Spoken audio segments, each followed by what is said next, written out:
Gue punya hipotesis bahwa trauma itu sebenarnya masalah pada memori. Dan PhD menguji itu nanti. Oh enggak sih, PhD-nya sebenarnya lebih ke applied science. Bagaimana ngotak-ngatik memori untuk nyembuhin trauma. Bagaimana ngutak-ngatik memori untuk menyembuhkan trauma? Yes. Oke, seberapa banyak pasien yang datang ke dokter Jimmy, traumanya itu disebabkan oleh memorinya? Is it 90%? 80%? I can say 99%.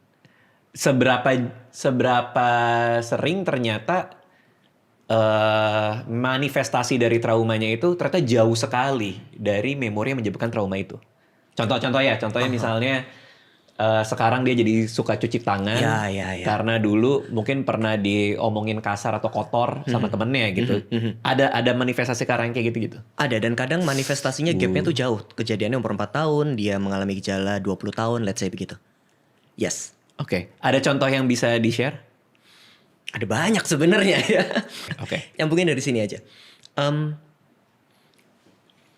Let's say soal kasus cuci tangan yang repetitif begitu. Iya. Mungkin secara kategori diagnostik namanya obsessive compulsive disorder. Dan hati-hati teman-teman, I'm not saying OCD itu diakibatkan karena trauma. Tapi beberapa gejala trauma itu bentuknya bisa repetitif dan obsesif, walaupun bukan OCD. Oke. Nggak akan didiagnosis OCD gitu. Katakanlah ada seorang anak yang selalu dikontrol pilihannya.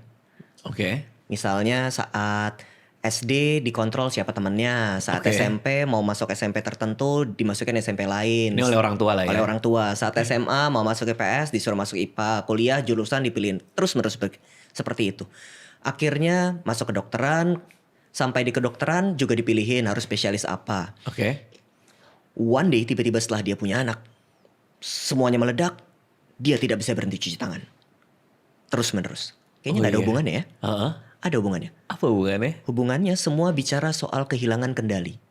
Dan mencuci tangan terus-menerus adalah usaha dia mendapatkan kendali itu. Ini cara gue ngendalin hidup gue. Lu gak bisa ngatur lagi. Oh iya. Secara metaforik begitu. Oh wow. So ketika memori-memori tentang kehilangan kendali itu diproses ulang, dia jadi tahu bahwa sebenarnya hidup saya sekarang sudah dalam kendali saya. Dan gejalanya bisa mereda. Begitu.